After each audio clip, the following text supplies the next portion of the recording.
Hi, and welcome to a bonus video from Harry's Hobbies. And in this one, I'm going to go over the X-Acto knives that I use. And this is because recently I just purchased, I finally broke down and bought 100 X-Acto blades. I had been buying them in the little plastic dispenser thingy, which has got 15 of them in there. But after looking around, it became obviously clear that it was cheaper to purchase 100 than it was to continue purchasing them at 15 at a time.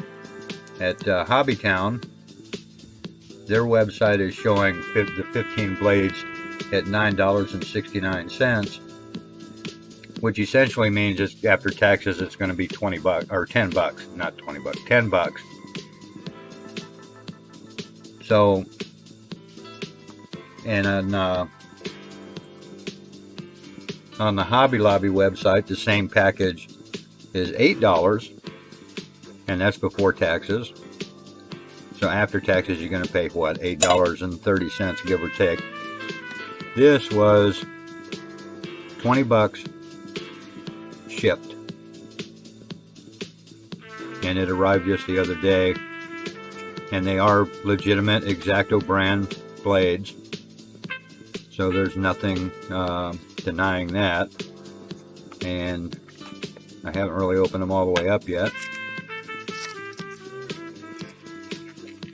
to see how they're packaged, so I'll do that and we'll take a peek here. Oh, and there they are. 100 blades.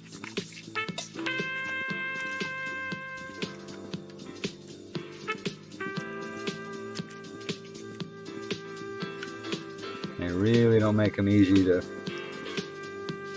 get out of the package without wiggling them all over the place. So for 20 bucks, as opposed to, you know, a lot of us have got a Hobbytown close by or whatever. Unfortunately, what gets me is on their website, and it surprises me for something that is such a basic tool for model builders, actually hobbyists of damn near any kind, are these blades. Because this is the number 11 blade.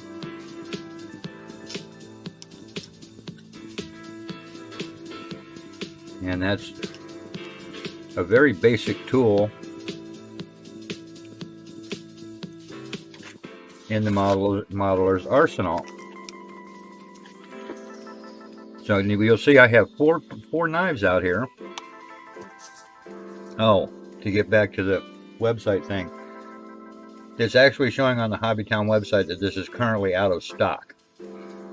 So you can't order it off their website, even though it's showing $9.69. Now, that's not to say it's not available in their stores. I don't want anybody to think that that's what I'm saying. I'm just saying it's not available on their website.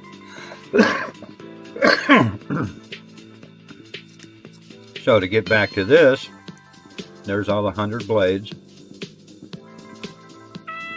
And it's got a little heft to it. But I have 4 knives in front of me.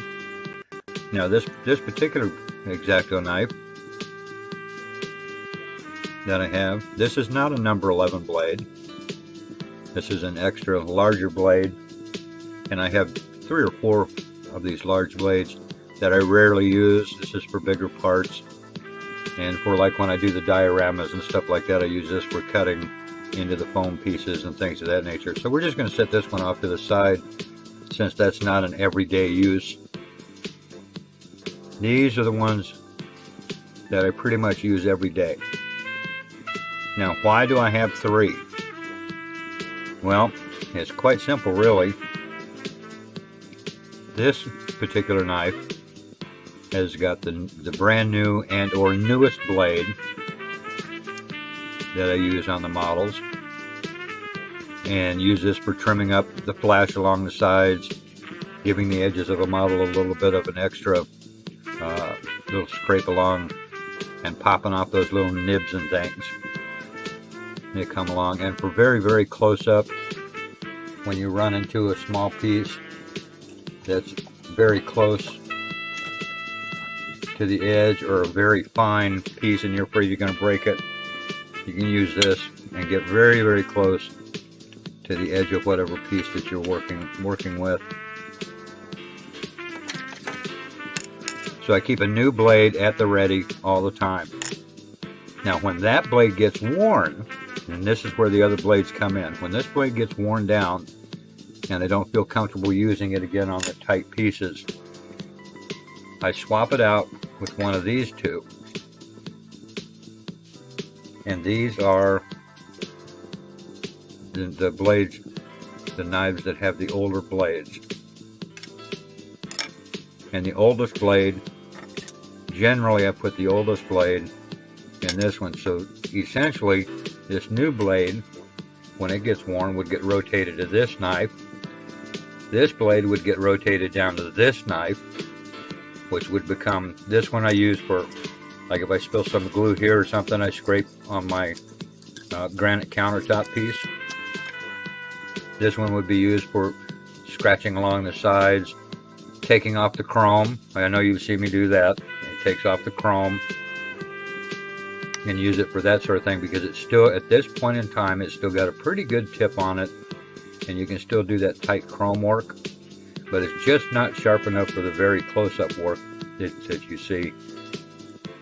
And that's how I go about swapping the knives out, and why I have 3 different types of blades and 3 different types of knives. Actually 4 blades if you include this one, but this is not one I use basically on a day-to-day. And we've all used these types of knives. You may not have an X-Acto, it might be another brand. For example, this one I got, this particular knife I got from Lowe's, and it's actually a cobalt, but I got it because frankly I like the anodized blue look, and it helps it to stand out from the standard X-Acto. And this is one from, it's a Hobby Lobby brand, but they all essentially do the same thing, and we've all used it at some point. We've all used these. We've all cut our fingers with these things. We've all screwed up something with these. So I think everybody can relate to this. So that's my short little video for the X-Acto blades, and short little bonus video for you guys. If you have any questions, leave them in the comments below. Message me directly or whatever. So I appreciate you watching. Hope you enjoyed it. And thanks for watching as well.